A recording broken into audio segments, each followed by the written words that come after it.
What about my love? Wasn't it enough?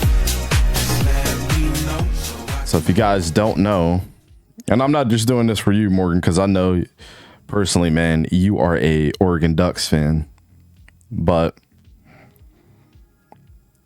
I just wanted to get into personally why I think he's a great player.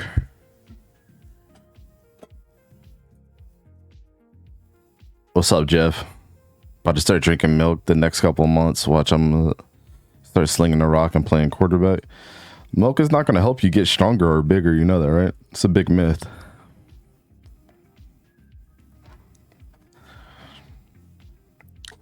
And if you end up like me, you start getting kidney stones from him because of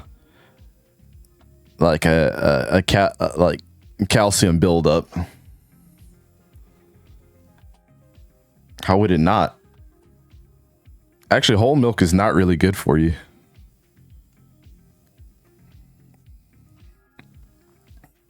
It doesn't do anything for your bones. That's a big misconception, bro.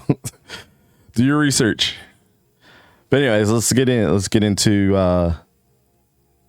the greatness of Bo Nix, man. So last year, you guys know he was what, a 2 or 3 year starter? 2-year starter at Auburn. His dad played football there, and every single quarterback that came through there was kind of at the mercy of like the guy, I guess nepotism almost. And so he took the step forward after Auburn sucked for a very, very long time, man. I mean, let's just call it what it is. Auburn was not good. Coaching was not good. Play calling was not good. But you saw little areas of really good things about him and really bad things. But as you can see, this can be chalked up to either coaching or play calling at this point, or regardless of how you want to see it. But a lot of people would say, oh man, he just wanted to get out of the SEC. Whatever. At this point in time, it is what it is. He's done moved on. And Auburn fans are now, they had to deal with Peyton Thorne being their quarterback and 2 lackluster performances last year in the quarterback department. So, what we're really trying to say is Bo Nix is going to be good again. And traveling across the country, he said, I even took a chance on myself. Being good. And I think that was good for him, getting away from the fact that people thought it was a lot of nepotism and things going on because his dad was an alumni with Auburn. I believe his mom went there too, or school around there. I can't remember.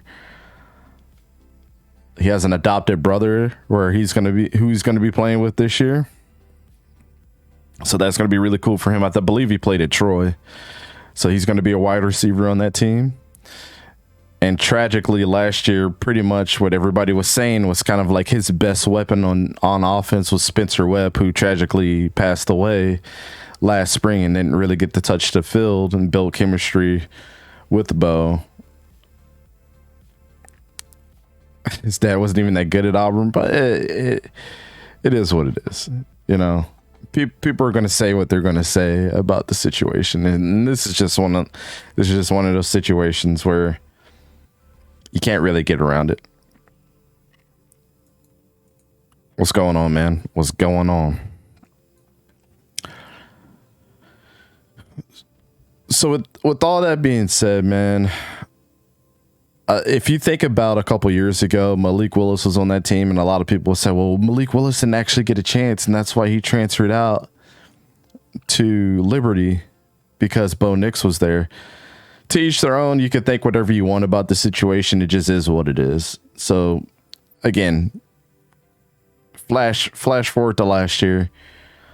Bo Nix ends up going to Oregon and pulling on a ridiculous performance for the Oregon Ducks, right?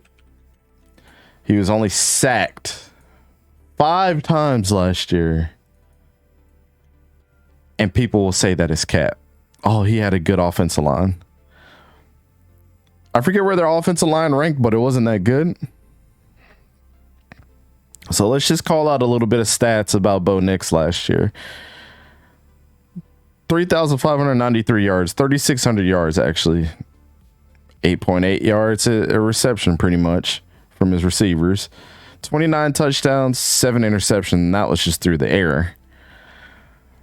He ran the ball another 89 times, 510 yards, 5.7 yards a carry, 14 touchdowns.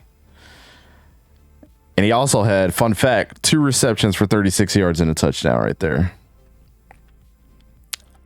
Coincidence?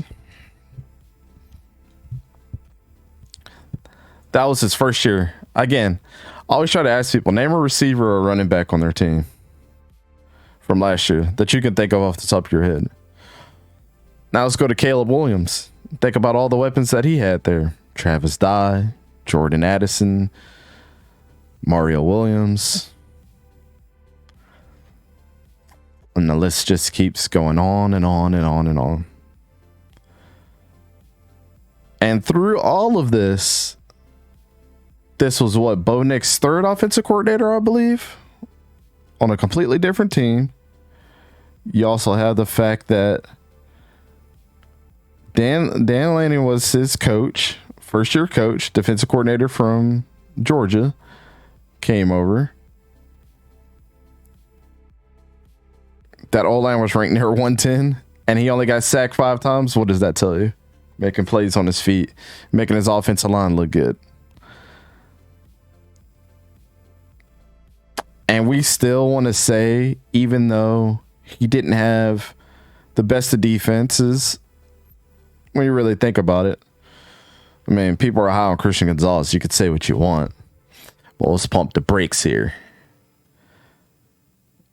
Bo Nix didn't have pretty much anything and did everything for Oregon last year and had those guys rolling. Without Bo Nix, there wouldn't have been the Oregon Ducks in any type of conversation or legitimate conversations last year.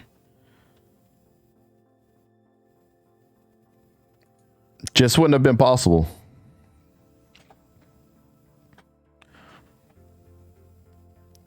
Their final AP poll ranking was 15th. They were 10-3 on that season. It was the 14th best record last year. Conference record was 7-2. Points per game, 38.8 points, which ranked 10th in college football.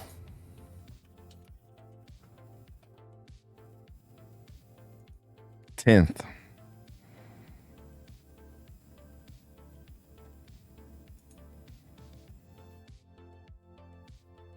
Points per game for the Heisman winning Caleb Williams and the USC Trojans.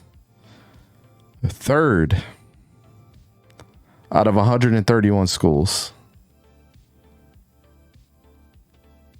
He had an 800-yard running back, a 700-yard running back. Caleb Williams even ran for almost 400 yards himself and 10 touchdowns.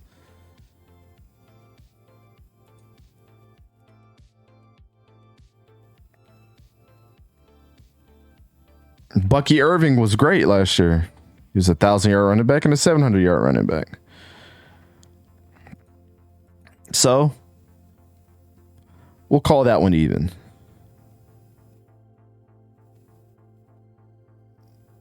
Let's look in the receiving game. Jordan Addison, Taj Washington, Mario Williams, Brendan Rice, all accounted for 600 yards plus.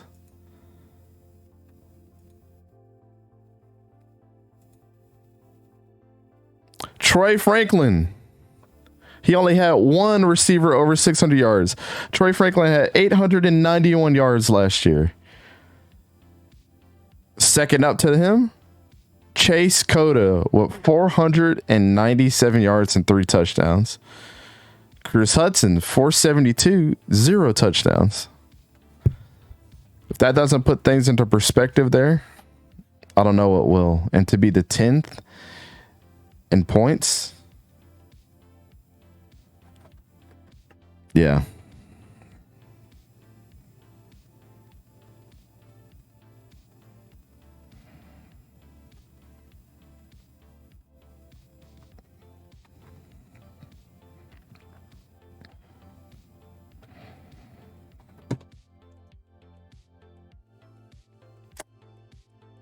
Nope. Coda did not have more yards. Keep disrespecting Christian about to really call up John Jones to handle you. Come on, bro. Stop it. So all I'm saying is a second year with Bo Nix at Oregon. Second year for Dan Lanning. Dillingham is now his offensive coordinator is now the head coach of the Arizona State Sun Devils. So this will be his fourth offensive coordinator that he's had in his career. Either 3 or 4, I can't remember. It'd be his third or fourth coordinator since he's been in college football. And people really don't think that he would be a Heisman favorite. Y'all remember the game of him and Drake May? He was the better quarterback that day. But we're still talking about Drake May. So with this team being more familiar on offense, them getting some weapons in the transfer portal, him playing with his brother-in-law or his stepbrother or his brother by adoption, I see nothing but great things happening for Bo Nix, man. Heisman winner. I think Oregon's going to finish number 2. They're going to play inspired this year.